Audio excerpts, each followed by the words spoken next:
Welcome.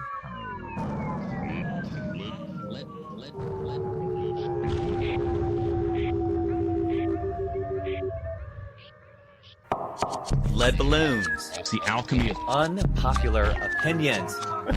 So, Whoops, I have somewhere to be. There's actually bourbon in this, so everyone knows. those things are very complicated and I don't know that I actually believe what I'm about to say. spreading lies. This critical culture that we live in. Just to try to be an asshole. Hello, everybody, and welcome to another exciting, informative, illuminating episode of Lead Balloons, the alchemy of unpopular opinions. Joel, how you doing tonight, buddy? Doing well, bro. Okay, we're going to dig right in. Joel, you lately shared with me that there's a TikTok trend of women asking their men, how often do you think about the Roman Empire? I was not aware of this. Apparently, men are thinking about the Roman Empire multiple times per day. Like I said, this was not really on my radar screen at all. I personally don't think about the Roman Empire too often. Watching Gladiator notwithstanding. Dune, the movie, the books, yes, heavy fixation. Rome, not so much. Joel, when did this meme of how often do you think about the Roman Empire, when did this come across your radar screen? Fill us in here. So, funnily enough, it came to my radar screen via my wife, and she was talking, reconnecting with another friend, and this friend, they had kind of had crossed wires and hadn't talked to each other in a while, and they were kind of reconnecting. And this friend said, "Hey, have you heard about this Roman Empire thing?" And my wife was like, "No, I haven't." She said, "Well, apparently a lot of guys think about it, so it's like it become a metaphor of saying you're my Roman Empire, meaning I think about you a lot. I think about you every day." And then she said, and there's like female versions. And one of the things that females say, like, my Roman Empire is my ex-best friend. This person, I think about them every day. And she says, and she told my wife, you're my Roman Empire. And I was just listening to her and just in a little bit of shock of just how many guys, enough guys to put this on the map. There were so many articles out there. Does your man think about the Roman Empire? Ask him. You'd be surprised by his answer. And I'm just going, what is happening? Why is, and my brain's making connections. Most of my connections are not positive, conclusions about men in our society who are fantasizing and glorifying the Roman Empire. And I remember just telling my wife, that's really stupid and boring. I'm much more interested in the female version where you're thinking about your ex-best friend. That's much more beautiful than these dopey dudes glorifying whatever they're glorifying. I don't know what an empire that rules via violence and terror. Is that what they're thinking about? Because that's what Roman Empire was. The value of crucifixion as a deterrent. Yeah, let's bring honor back, and orgies. Crucifixion. That's what it is. Honor and orgies. Yeah, honor and orgies, patronage, crucifixion. Yeah, flagellation, all of it.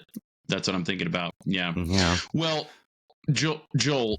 So, we did an episode medicinal masculinity, and that's a concept that you've fleshed out quite a bit. It's a motif that you keep returning to.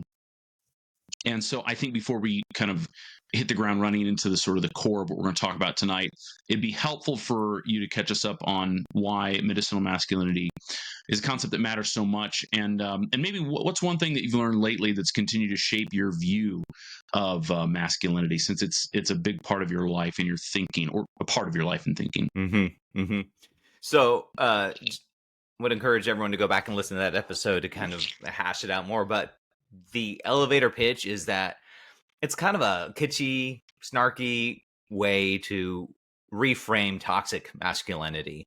Toxic masculinity tends to put in the minds of our society through a lot of media that I see that toxic actually bleeds into the word masculine, as if the word masculine can only be toxic.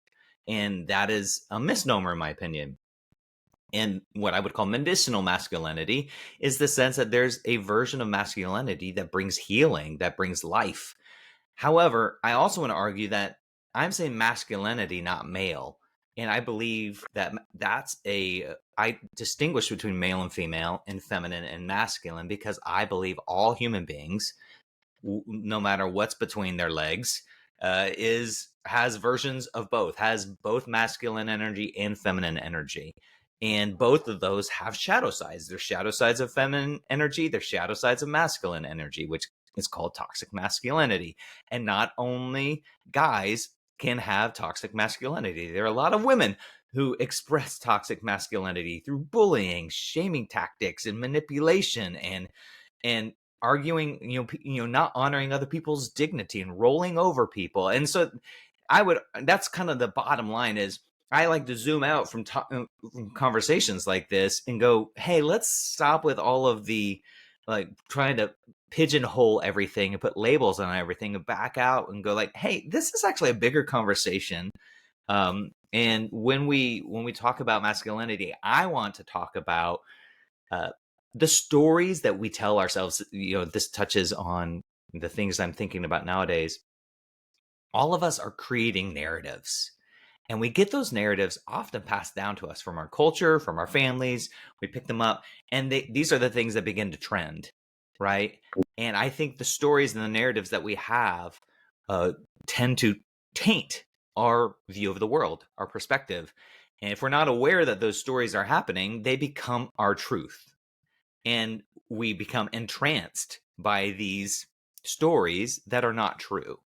And I think a lot of that is happening when we talk about masculinity. It's a lot of old, just stupid, fucked up stories that have been handed down from insecure man, father to insecure son, who then hands it down to insecure son. And it's just these dumb stories in our society that define what masculinity is. And that's where I kind of heard whispers of that when I hear this Roman Empire bullshit. Yeah, and as an former English major, I'm quite alert to the power of words and what words can do.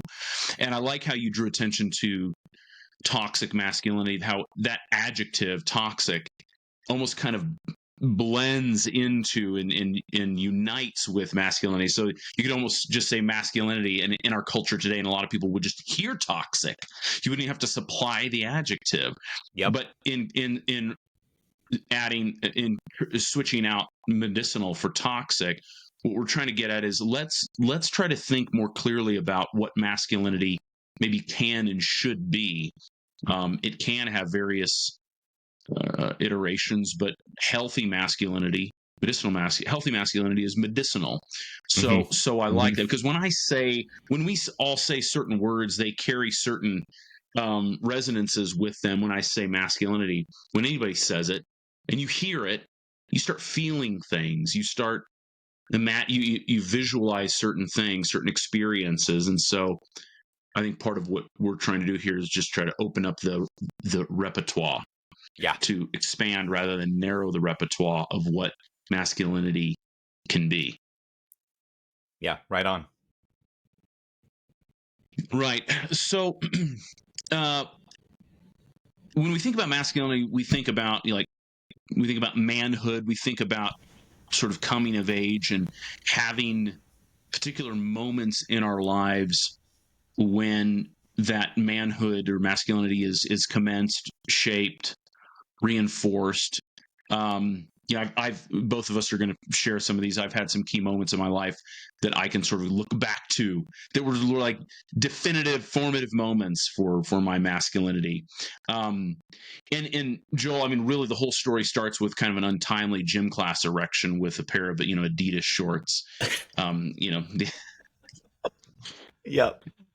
We all know that from.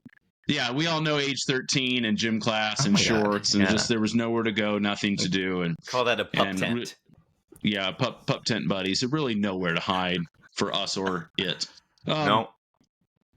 So I'm gonna share a few stories. Would you start off? Maybe share 2 or 3 anecdotes from your life, kind of moments about your masculine formation. I mean, this probably would be good and bad. I don't know how to not include my own idolization of my father. A lot of Hmm. that's where most boys get their first pictures of what masculinity is this natural inclination to observe and idolize your own father. And I can remember sitting in Hmm. my dad had these old yearbooks, and I remember going back through some of his high school yearbooks, and my dad was just a stellar athlete. Like, me and my brothers, we're all pretty good athletes, but my dad was drafted by the Dodgers out of high school. He was he was like the most gifted athlete in his high school in California. Hmm. And so he's the star of the basketball team, starting the I don't think he was the star on the football team, but he definitely started. And then he was a star on the baseball team, obviously. And I remember going through there and seeing all these pictures, all these black and white 70s basketball uniform with the short shorts and then and going through it and Double reading. striped socks. Yeah, and he was like student body president, and he was like all these other things, and reading like especially the girls scroll, what they're writing, hey, his name was Jerry, hey Jerry, and blah blah blah blah. And I just like think about how popular my dad was and how gifted he was, and there was just this idolization in there. Of course, as we grow older, we begin to see our fathers as complicated human beings with the good and the bad, the chinks in the armor, and the rays of light.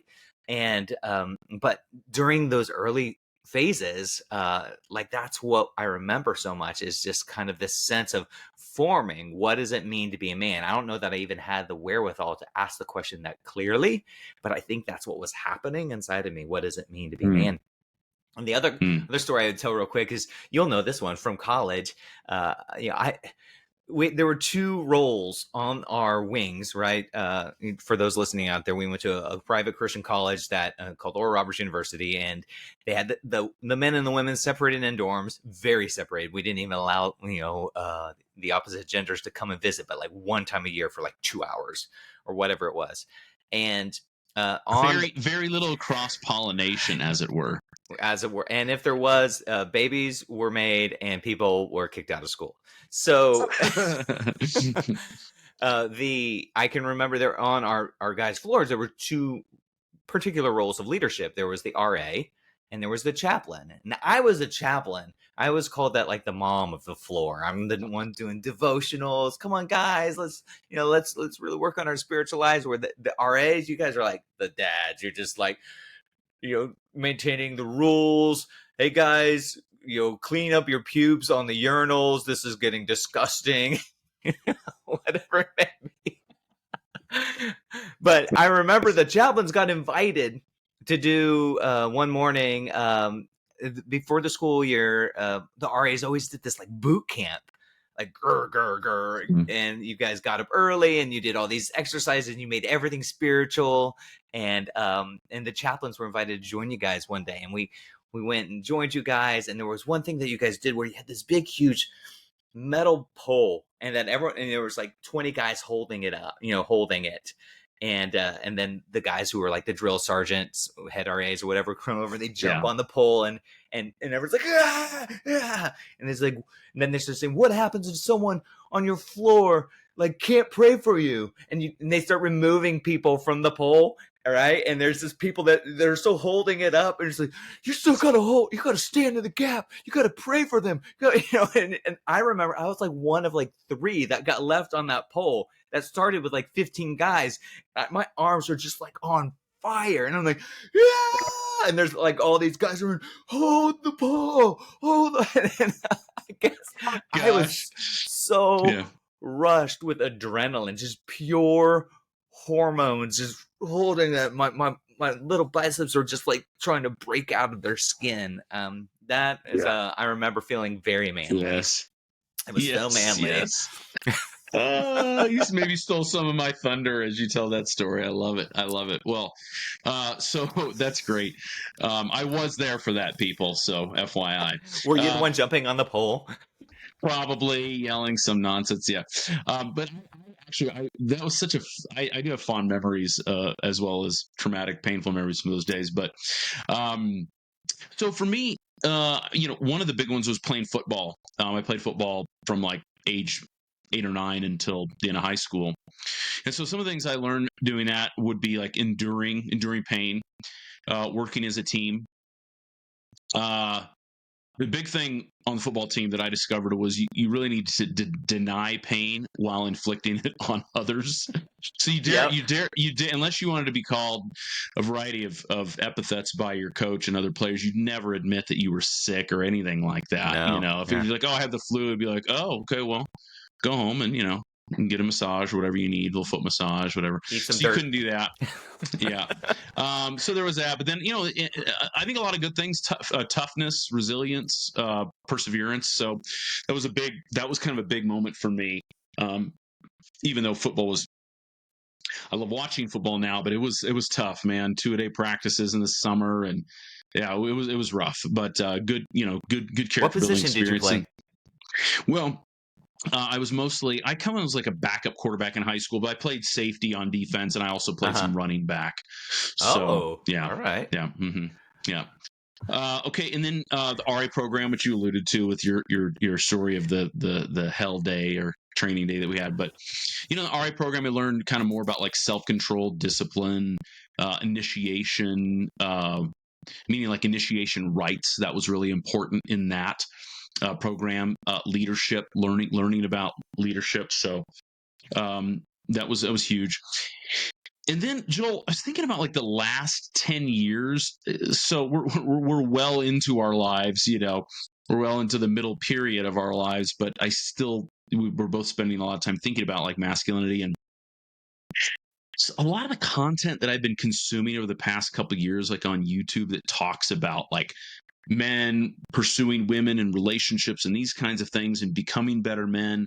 The word that the term I came up with this is for like man as capitalist, like accumulator, So you need to be phrases that I hear like stacking cash, becoming successful, finding your purpose. And it all has to do with this notion that you're not really a real man unless you hit like 6 figures.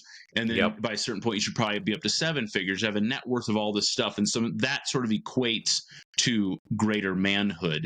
And then with that is that you also need to be sort of the sexual conquistador. So you need to have the ability to sort of lay it down with kind of as many ladies as possible, and then be quite well prepared then to make the transition to full-fledged diehard monogamy once you get married. So that's kind of like that's become sort of the masculine sort of stew, that's the stew du jour, I would say, that I've been exposed to more recently, for better or for worse.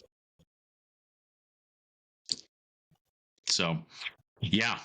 Anyway, those are some experiences that we've had of masculine formation in our lives. So okay. So we started off the podcast kind of kicking off with this meme of how often do you think about the Roman Empire? So tell me more, Joel, this sort of Roman Empire fixation or fantasy that some guys have, and wherever that comes from, what are some of the pros and cons of men fixating on the Roman Empire? I want to cut you loose here, well, Joel. I'm going to try and not overqualify, but I will start off with some qualifications. Listen, I did not do a deep dive on what men were actually saying about the Roman Empire, okay? Maybe they're like burgeoning engineers and they really appreciate the aqueducts that Rome made. I don't really know. Maybe they're big into like philosophy, and that's really what they admire.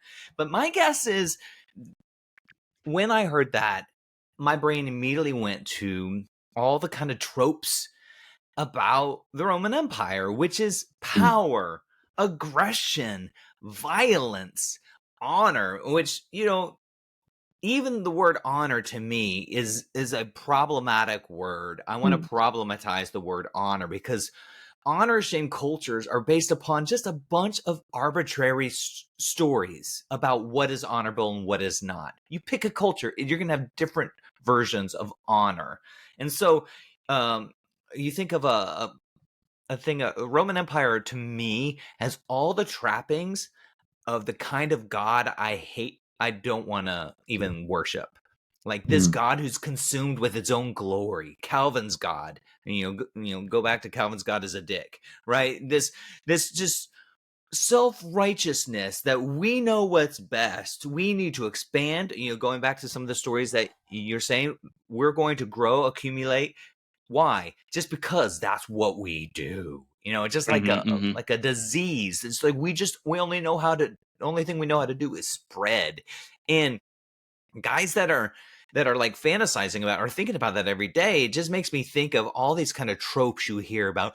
We're so suppressed, our masculinity is so suppressed in this society, they make us wear pants. They make us do all these things that don't allow us to be. I think of like Tim the Toolman Taylor from the old Home Improvement show, right? And it's got like it's got the beautiful Pamela Anderson over there, like, I'm showing tools, and he's like, arr, arr, arr, arr, and all these kind of silly ways to talk about masculinity. That's how I view these guys who are like, well, I think about the Roman Empire almost every day because I think about, being in some sort of army and like holding a spear and stabbing the infidel. And I don't know what's going on in their minds, but it doesn't strike me as a wise trajectory for it strikes me as a kind of a red flag.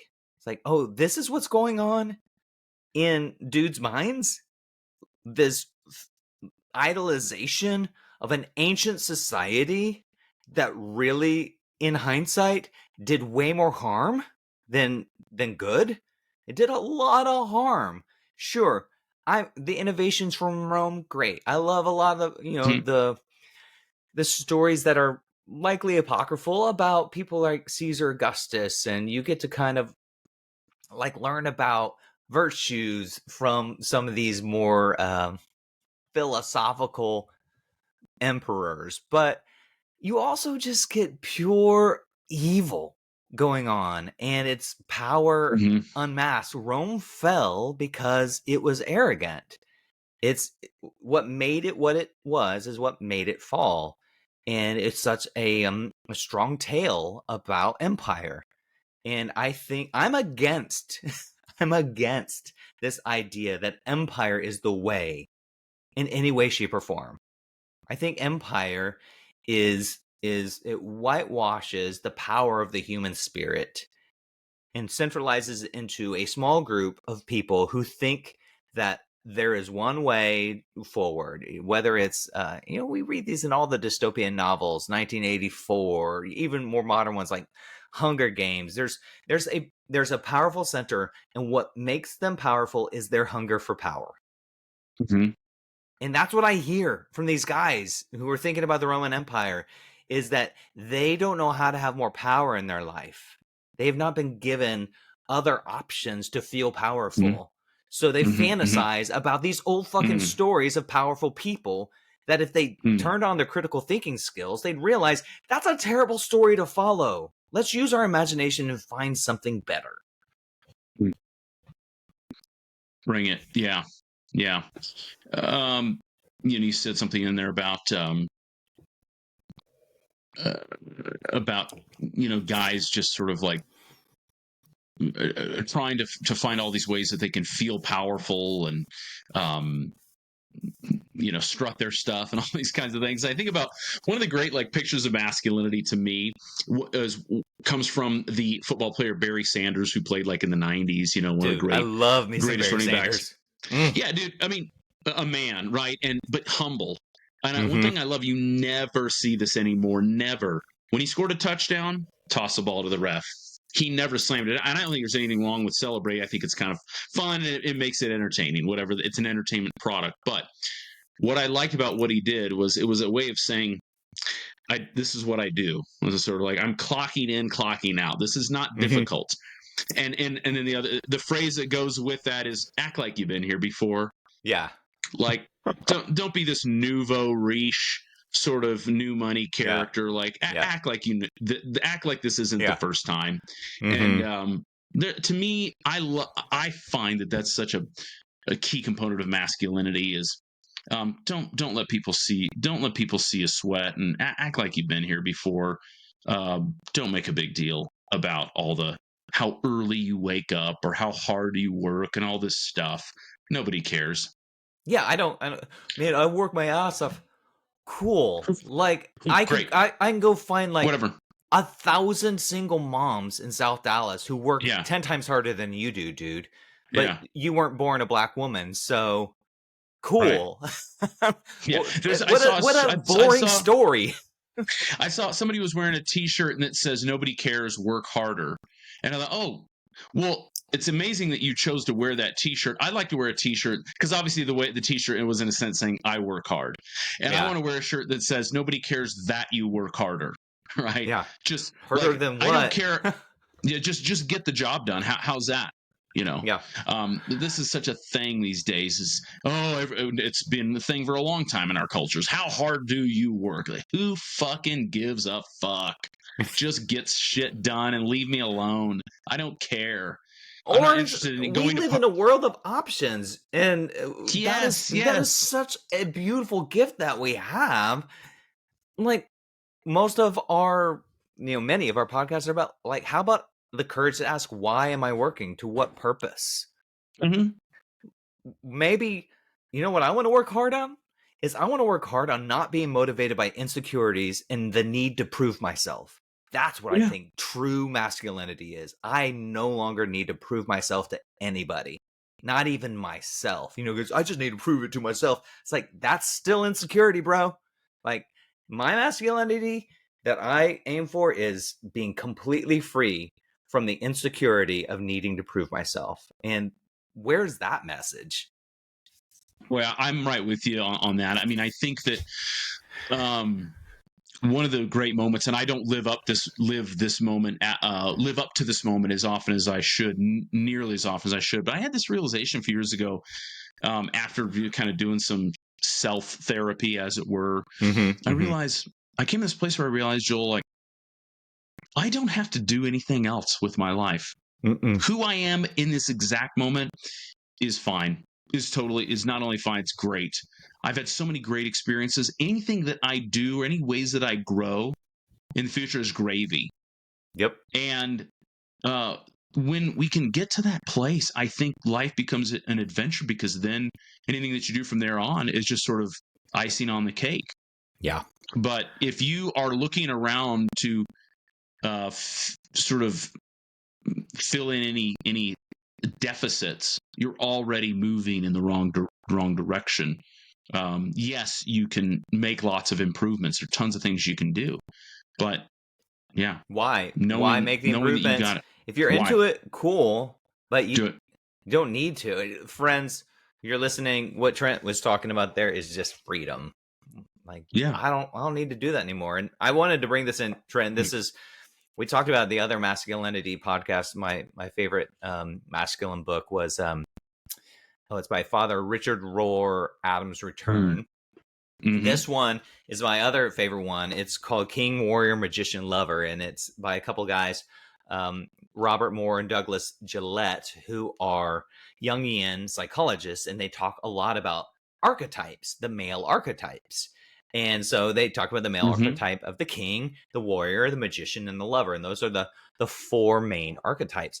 And when I hear the stories of the Roman Empire, I really only hear one, maybe two archetypes being talked about. And that's the warrior and maybe the king. And each of these archetypes, to go back to Jungian psychology, have shadow sides. The same archetype can express in something completely horrid. The king can be a tyrant or a weakling.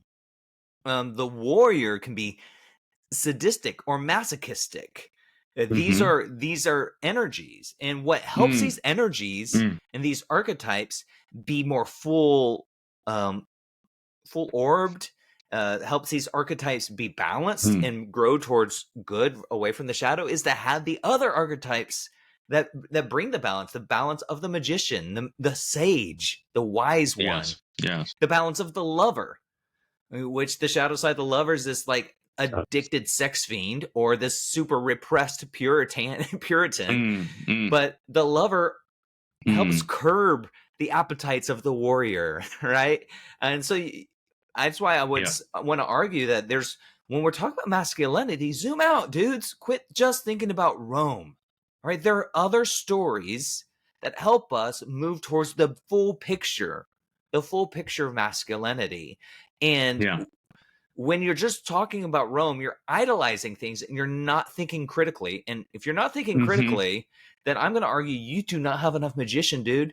Get some Hmm. magician and some more king. Get some wisdom in there so that you can think Hmm. critically about what it Hmm. is you're blindly pursuing because a bunch of stories told you to do it.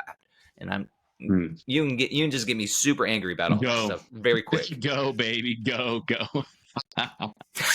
Nice. So well, I want to tag along with that energy because I want to take a few moments here to kind of talk about several different pictures of several different sort of models of today's man, and feel free to chime in and interrupt me if I get long winded here. But so what I want to do is I want to talk about sort of like two. These are simplistic, but I think they're intriguing. So two kind of pictures of today's man, and then a suggestion for a third option of how we could see manhood in our day or masculinity in our day. And so the first picture would be sort of like, and these are somewhat caricatured again. The first one is man as dependent. Man as dependent. All right. This would be sort of your basement dweller. This is the guy who's age 30, lives with his parents, the beta male, doesn't, take chances, doesn't take initiative, lets other people do things, doesn't speak out, doesn't stand up for himself. That's kind of a dependent. He needs always blaming other people, making excuses, and all these kinds of things, right? We don't have a lot of respect for this person. The other option, which seems to be the one that we celebrate, would be man as independent. This is sort of the John Wayne character, This is Rambo. This is the one-man show, right? So this is in my term, in today's parlance, this would be sort of the guy who drives a Dodge Ram, through like open mountainous terrain to God knows where for God knows why. All the commercials is like Dodge Ram, and you see the helicopter view. It's like this Dodge Ram driving off road to do who knows what, and that's manhood right there. And so you could live in a 1-bedroom apartment in a big city, but if you have the Dodge Ram 3000, whatever, you can feel like a man, even though you haven't picked anything up in your pickup for about 2 years. But and this would be man as independent. This would also be the guy who stacks cash. Doesn't need anybody, did it all for himself. Didn't need roads, didn't need other people working for him, didn't need all these other ancillary industries and infrastructure. But he's the guy who stacks cash. He's the guy who suppresses his feelings. He's the guy who enjoys living in a world where, thank God, all my success is my own doing. This is the independent man. The man. The idea we can sort of live in this world is sort of this bootstrapping guy who just needs nobody. And obviously this is a ridiculous idea of how the world works. All right. So I was thinking, Joel.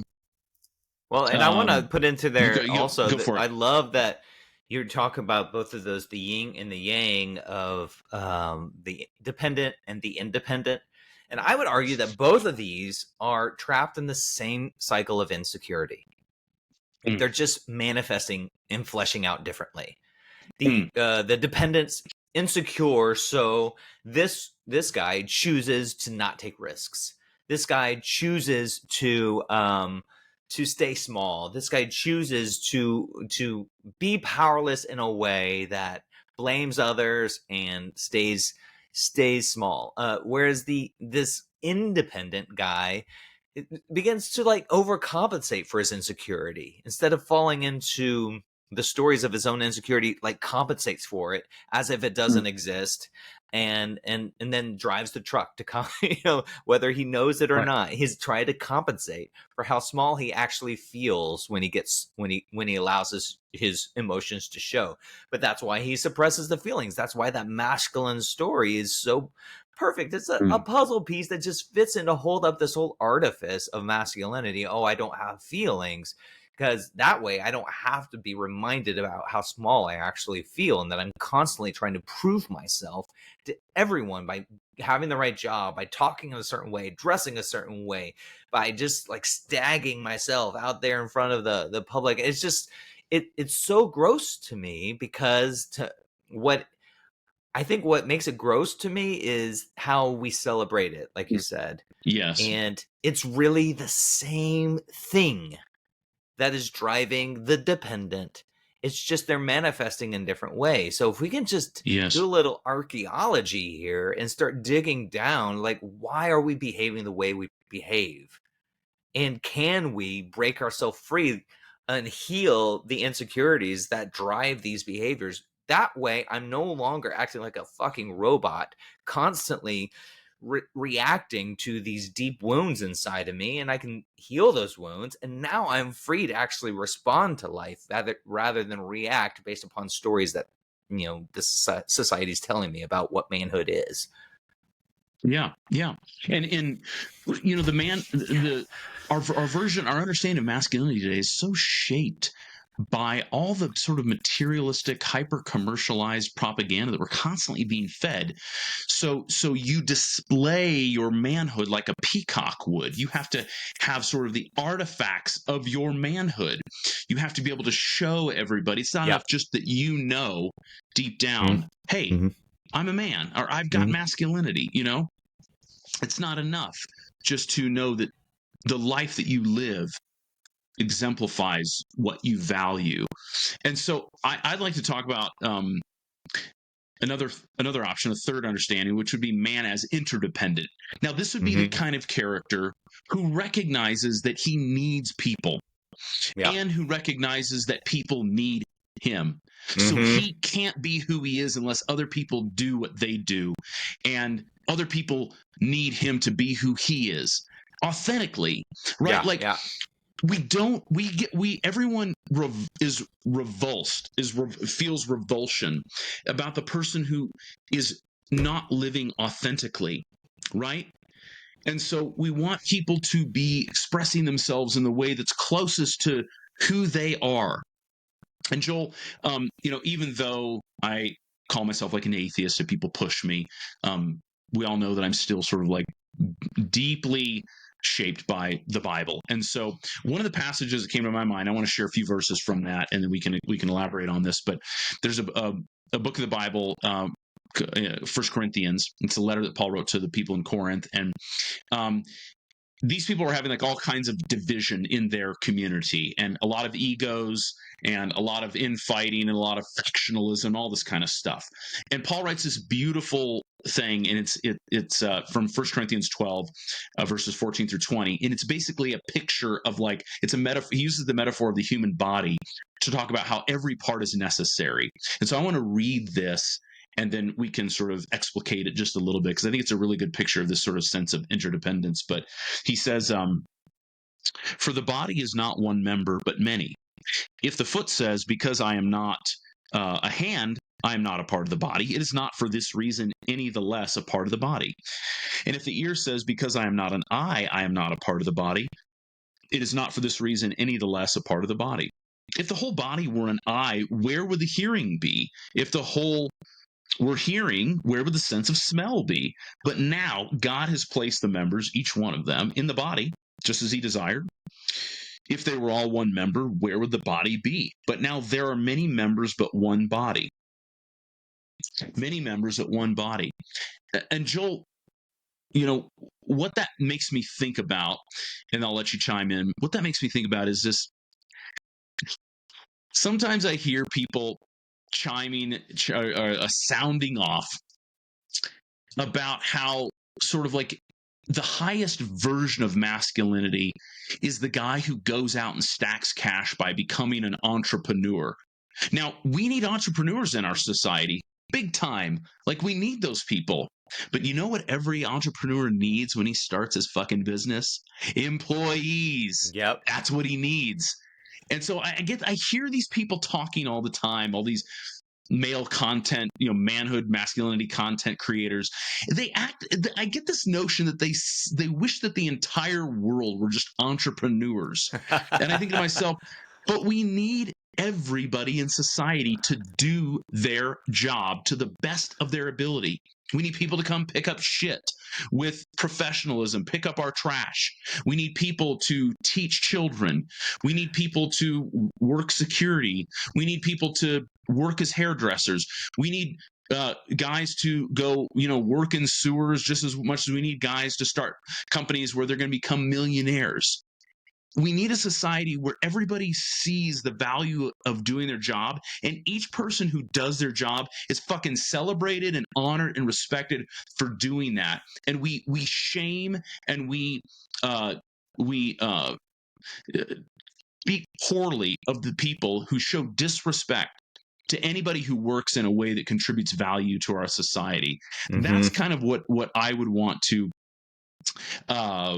sort of ratchet up in our society and ratchet down this notion that everybody needs to be a small business owner, an entrepreneur, and stack cash. We cannot have a good, functioning, healthy society if people don't do their job. And so, like Paul talks about, like, imagine the hand is like, well, I don't want to be the hand, I want to be the elbow. And it's like, well, no, you're the hand. And the elbow's like, well, I want to be the hand. It's like, no, you're the elbow. Like, I want to be the head. No, you're the leg. Well, everybody wants to be something else, but you cannot literally imagine a whole human body. It was just hands, just that's how that's the society I imagine. Just a bunch of entrepreneurs going, I want to start a business, just and like they can't a find blob employees with phalanges everywhere, and so that nobody can find employees because every fucking person's been listening to red pill manosphere content where everyone gets the idea that you need to go out and stack cash in order to acquire value as a fucking man. It's like, can you do my books? Shit. Can you do my books? No, man, I have my own company, bro. Can you do my books? Company.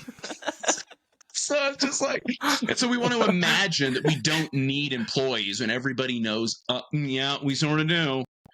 And so I just I want to make that look as stupid as possible and remind us that anyway. What are your thoughts on that stuff, Joel? I think you're right, and it is. The smart entrepreneurs and the people who are genuinely entrepreneurs, and I know a couple of them. They don't know how to turn their brains off. They aren't doing this because they are pursuing cash and prestige. They're doing this because they don't know how to not do anything else.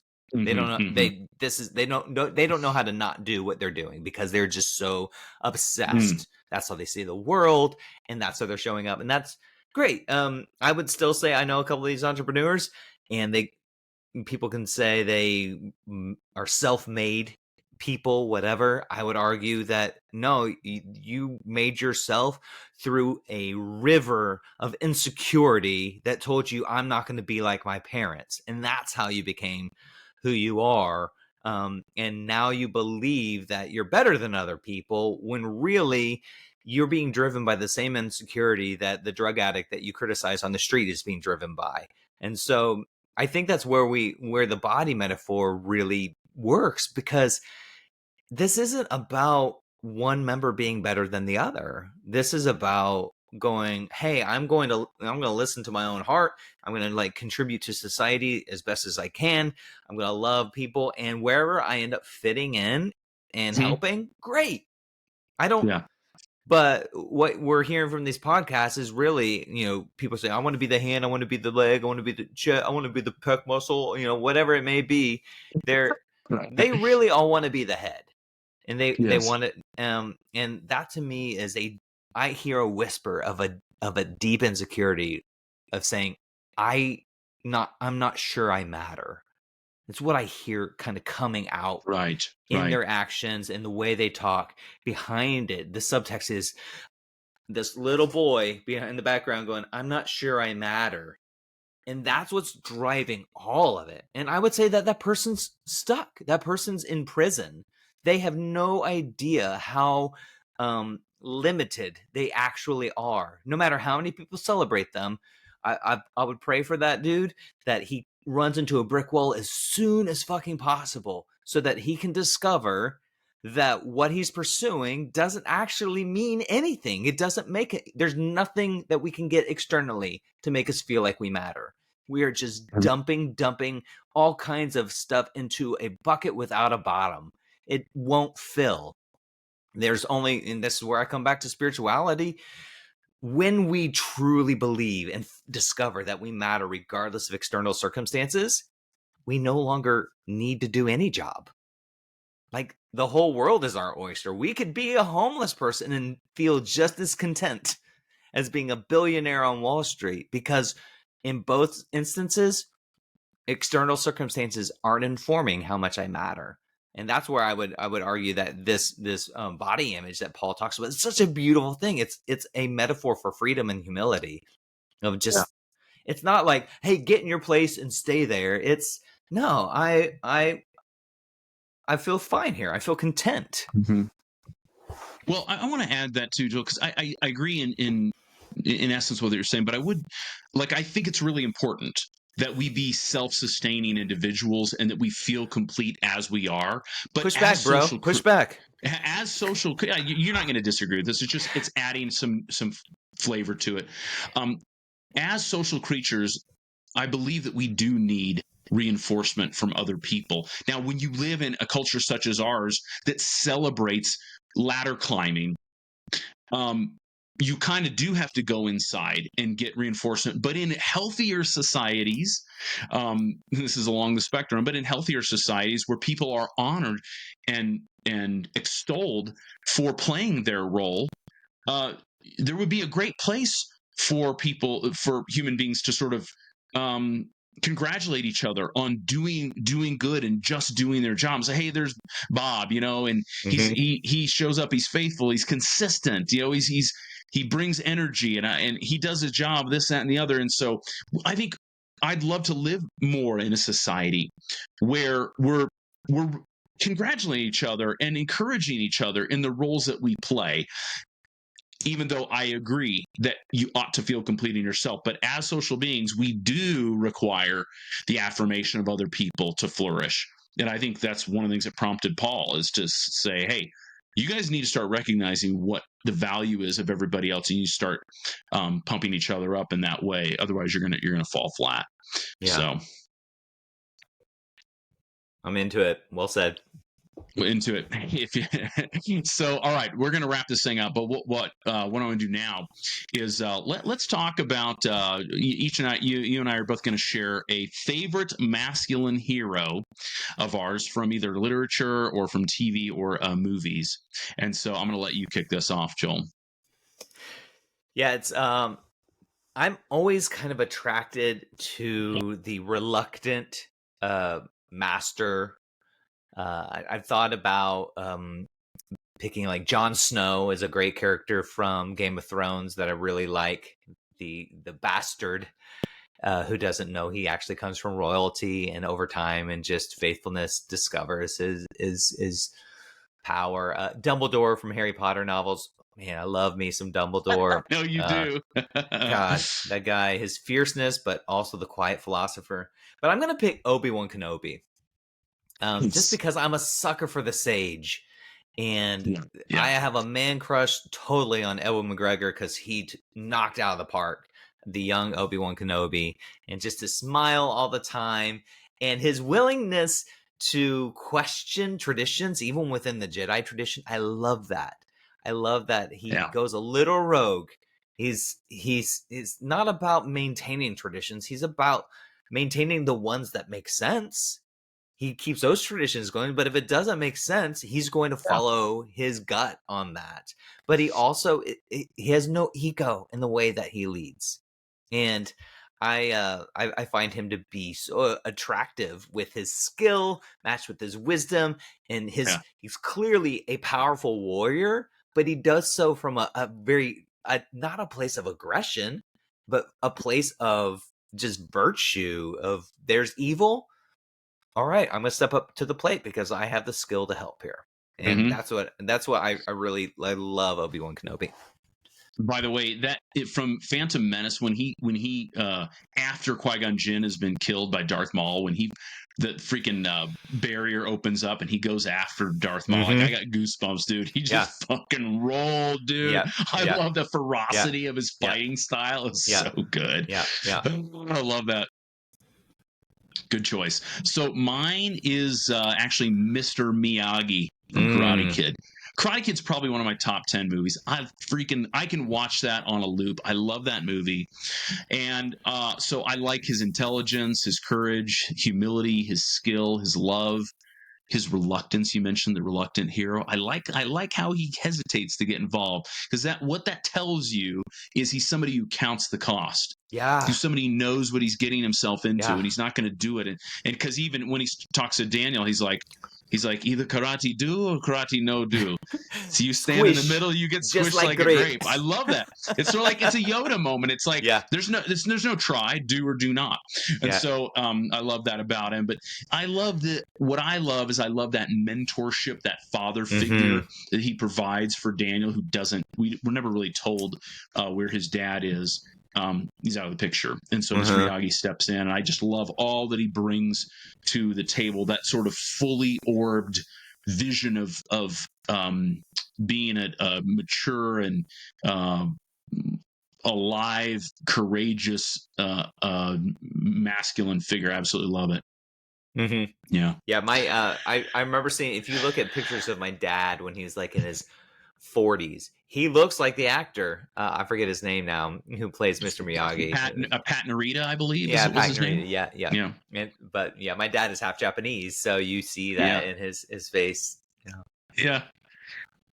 Yeah. So anyway, well, Joel, I think this is a really fun conversation. A lot of good stuff. Anything to close with? Trent, you are not my Roman Empire. Good. Because I rarely think about the Roman Empire, and I think about you almost every hour on the hour. Nice. I don't blame you.